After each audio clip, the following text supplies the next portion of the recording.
Hello sir. Hello po. Gandang gabi po. Kakamping po.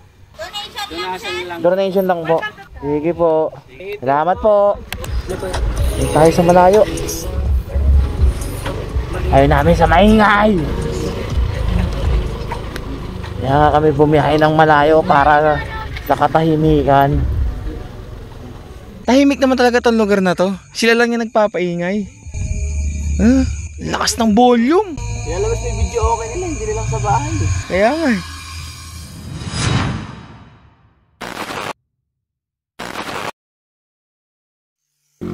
Thank you po.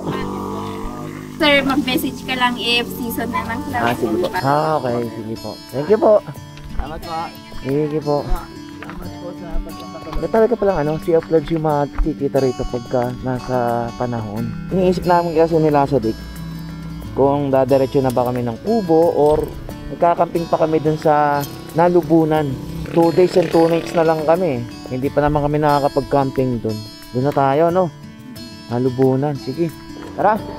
Magpa 5:30 ng hapon. Pakalis na kami dito sa mismong lab camp. Nilubos-lubos talaga namin yung view dito. Isa pa tayong kailangan puntahan at makapag-camping man lang bago tayo bumalik ng Laguna, Nalubunan. Yung unang pinuntahan natin nung pagkarating natin dito sa mismong Solano, Nueva Vizcaya. Pero bago kami dumaretso doon, dadaan muna kami sa kaibigan namin kay JM at mag-a-upload lang daw sila sa Dick. Tapos saka tayo dumaretso doon. At bukas ay meron tayong ganap. Anong ganap yon? Malalaman nyo na bukas. Kasama naman natin sila Boy P, si Jello at saka si Ate Teresa. Lamig! Binalik ko muna yung dating gloves at pagbaba na naman natin ay siguro di na naman gaano kalamig. Love Camp. Babalik kami dyan. Yung sa season na talagang kitang-kita mo yung sea of clouds dito. Ayun, no, kitang-kita rito yung mismong Love Camp. Ito yung daan na natatanaw din dun eh. Ganda talaga oh. Back to main road. Dito tayo sa mismong baba. Wala nang gaano yung lamig. Jollibee. Na. Lumagpas tayo. Oo. Lumagpas pa ako doon. Samantalang tandang-tanda ako na. Tandang-tanda ako pa. Anong panahon ng title yun. Ito oh. Sarado si JN. Kaya makiki-wifi lang kami. O yan, mag-wifi na. Kumunik ka na. Dito lang muna, tambay hanggang matapos ang upload nila sa Dick. Hindi nakapag-upload sila sa Dick at mahina yung sagap ng signal ng wifi. Kailangan pumasok pa sa loob. Sabi ko gamitin na lang niya yung data ko na kasalpak naman yung SIM card ko sa kanya. Another option, dito na kami kakain. Mas maganda na meron ng wifi yung kakainan namin para makapag-upload siya. Alam niyo naman ako, sa bahay pa ako nag-e-edit at nag-upload. Nakakita na kami ng kakainan na merong wifi. Pork silog for the win. Ano, okay ba wifi mo? Okay naman. Mas mabilis-bilis. So, ayan. Nakakapag-upload ka na habang tayo ay kumakain dito. Pork silog. Saidi, nakapag-upload na.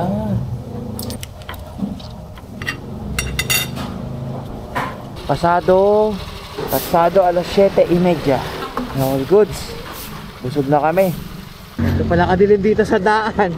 Ganito pala kadilim dito papuntang Nalubunan paggabi. Oh. Pag walang ilaw, napakadilim. Siyempre, pang malakasan yung ilaw natin. Oh, buksan ko yung pinakamalakas natin. Boom! Maliwanag ang buhay. Sana lang, pagdating natin ng Nalubunan, walang gaanong mga nagpapatugtog ng mga malalakas na speaker doon. Kasi nung huling punta namin, ang dami. Kaya hindi na kami tumuloy ng pagkakamping doon nila sa Dick. Hopefully ngayong gabi, mapagbigyan tayo na walang nagpapatugtog. Para naman masulit natin yung pagkakamping doon ng tahimik. Approaching Nalubunan. Oh, yeah. May palabas na sasakyan. Dami pa kaya tao dyan? Yan, dami yata. Kitang-kita ko na kaagad Dami pa. Hello sir. Hello po. Gandang gabi po. Kakamping po. Meron po kami dyan sa May Solano. Mga kaibigan po. Pero taga Laguna tsaka Bulacan po kami. Donation lang. Donation lang po. Sige po. Salamat po. So, dito ay donation lang naman kahit magkano ang ibigay ninyo. Para lang sa pagpapanatili ng kaayusan at kalinisan dito sa Nalabunan. Kami nanghahanap ng pwesto namin kung saan namin kami pisiksik. Ang dami. Tayo dyan. Saan tayo? Doon, kahit doon sa gitna doon, no? May ingay doon eh. Ako, sisigawan pa.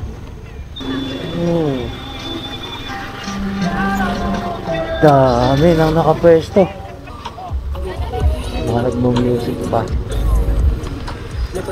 Doon tayo sa malayo. Ayaw namin sa maingay.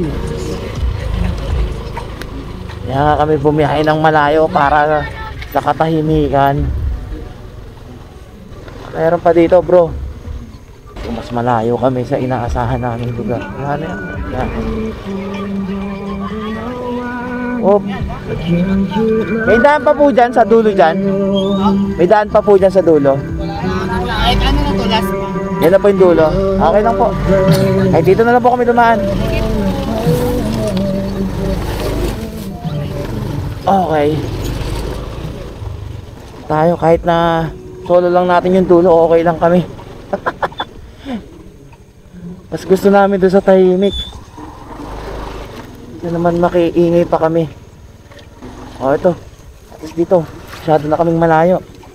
All goods na rin ito. Mahirap kasi pagka nakiano ka doon sa mga maiingay eh. Mga party ginagawa na nila eh. Hindi naman talaga camping eh. Dito na lang bro. Dito tayo sa malayo. O, layo pa tayo. Lakas pa rin dun eh. Layo pa tayo? Papuntang tulay na to eh. O tara. Tayo mag-offroading. Woo! Aba. Ito na yung daan na papuntang tulay eh. Dahan-dahan, baka biglang dumaretso tayo ng ano ha? Ng ilog. Saan nga natin? Ayan, para kitang-kita. Ito, dito. Mas okay dito? Ayan, dyan tayo. Meron nga rin dito mga dating nagano rin yata yun. Iniwan yung mga bote. Ay nako. Hindi naman talaga sila tunay na campers. Iniiwan lagi mga kalat. Ang ingay doon no. Kanya-kanyang sound trip eh. Ayan, malayong-malayo na tayo. All goods na yan. Magano lang kami ng tent na aming tutulugan at walang ka-between-between sa langit. Baka mamaya abutan pa kami ng ulan. May kumakanta pa dun. Video okay time!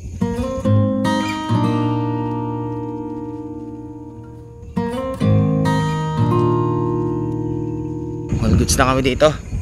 Sana wala naman tumabi sa amin na nagbibideo okay at saka nagpapatugtog. Sobrang layo na talaga namin dito ha. Naririnig nyo ba yung kumakanta? Tahimik naman talaga tong lugar na to. Sila lang yung nagpapaingay. Lakas ng volume. Nilalabas yung video okay nila, hindi nilang sa bahay eh. Kaya nga pagka kayo magkakamping, huwag nyo nang dalhin yung video okay nyo. Iwanan nyo na sa bahay. Kaya nga tayo lumalayo para magcamping at nang sa ganon, maramdaman naman natin yung tahimik na lugar. Peace of mind ang hinahanap ng mga nagkakamping, hindi manggugulo sa camping. Ganong oras kaya? Anong oras na ba bro? Wala, kala mo nagko-concert, sumisigaw pa. Sabay-sabay daw eh. 8:20 na. 8:20. Sana meron ding curfew dito na pagdating ng alas 9 or alas 10 ay dapat tahimik na. Konting chill lang muna. Ito lang gamit namin ilaw, yung maliit lang. Yan. Oh. Yung Ace Pro yung gamit ko. Malinaw ba? Okay naman sa dilim, di ba? Sana lang bukas malinis doon. Hindi porket nag-abot kayo ng donasyon sa mga nandito, karapatan nyo na kagad na magkalat ng kahit ano. Hindi dapat ganun ha. Ganda ng ilaw mo dyan bro ah. Gusto ko pa naman sanang magmuni-muni pero pag ganyang maingay ba't kulay green na yung ilaw mo? Nagpa-party-party ka na yata rito. Flashing red naman. Oh yun, siyempre, nandun yung tumakanta diba? Oh, di pagbigyan natin. Party! Tulog na ako ha. Okay, Good night. good night. Good ba? Good? Good na merong konting ano. Pero good pa rin tayo. Basta tayo good. Kailangan maging good para hindi tayo mabad trip. Good night sa inyo. Bukas na tayo magkita-kita. Aywa.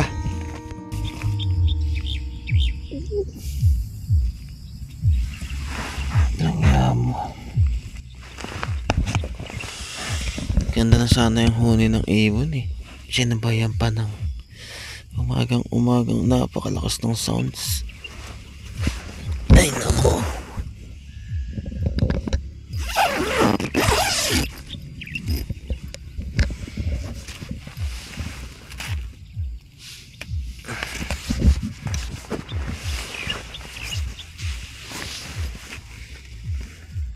Wala na rin pala yung katabi namin dito. Lakas ng sounds.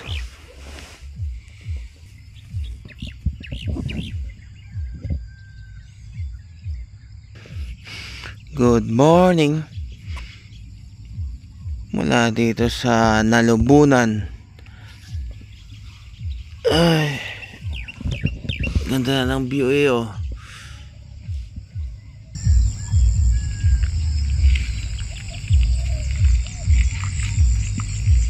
Dito tayo magilamos.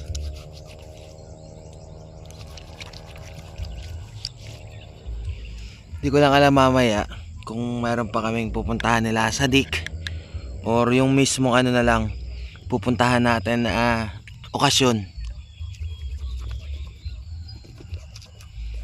Nakakahinayang din kasi kapag pinuntahan namin ng wala kaming dalang drone. Para syempre mas maganda yung napapanood at mas maganda yung nakikita ninyo. Sila sa Dik tulog pa. Nung oras na rin natulog yan, parang di ko rin alam eh. Kasi parang iniintay niya pang tumigil yung mga nagkakantahan na nagbibideo okay rito. Maganda pala itong nabili kong lagay ng toothbrush. Oh, yeah. Ito pwede mong gawing baso. Dalawa yan eh, pwedeng baligtaran. Kita nyo ba? Lumilawanag na sa likod ko eh. Grabe, ang dami mo.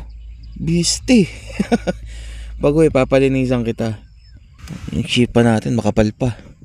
Sana maabot talaga yung dual sports tire sa level 2 namin para doon talaga natin matest ride. Masubukan kagad natin yung dual sports tire.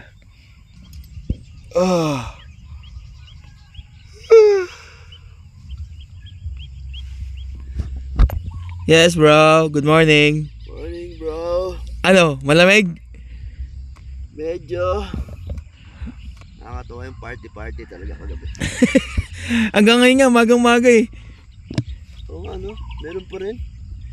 Yun nga, nagpagising sa akin, hindi yung yung huni ng ibon tsaka yung ng baka. Ang ganda naman ng kasi nung sa umaga yung huni ng ibon, kaya ang sarap pa rin matulog.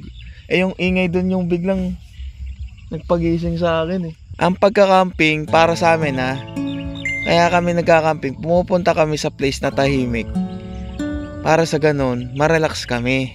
And sana ganun din sa iba na nagka-camping na i-consider nyo naman yung ibang nagka-camping. Na hindi naman lahat gusto yung ganong may sounds na malakas. Hindi naman kasi yan bro, yung pagka-camping hindi naman yung pagandahan ng setup. Hindi naman yan yung palakasan ng sound system. Di ba? Yung iba nga, yun nga. Sabi mo kanina pagka-camping, dapat maging din sila. Maging aware sila sa iba. Kasi yung iba, tumatakas nga sa ingay, kaya pumupunta sa tahimik na lugar. Kaya nga. Tahimik, kaya pinupuntahan. Oo. Tapos, ang gagawin nila, magdadala sila ng sound system na sobrang lakas. Oh, lalo pagka nagbibideo okay pa. Dito bro, dinig na dinig natin. Ano pa, how much more yung mga katabi nila dun? Kaya nga ang ginagawa ng mga katabi, sila mismo, nagpapalakasan ng mga sound system nila dun. Kaya nga kami lumayo-layo na. Hindi lang lumayo-layo. Lumayo talaga. Layo-layo. Pakita mo bro, kung gano'n tayo kalayo dun. Layo talaga, taga lang.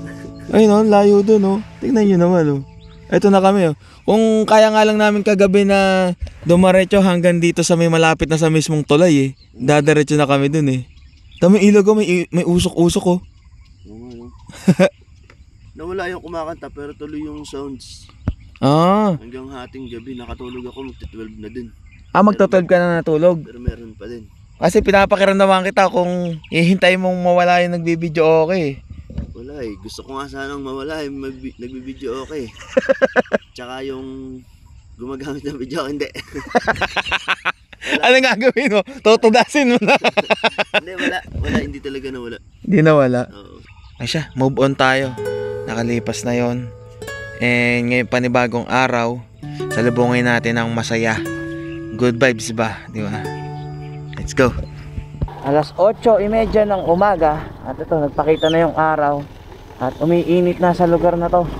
Kaya nag-impake na rin kami. Hindi lang namin alam kung ngayong araw ay meron pa kami pupuntahan. At kasi last day na natin ngayon, bukas ay uuwi na tayo. Malaman mamaya kung meron pa tayong pwedeng malapit na puntahan dito.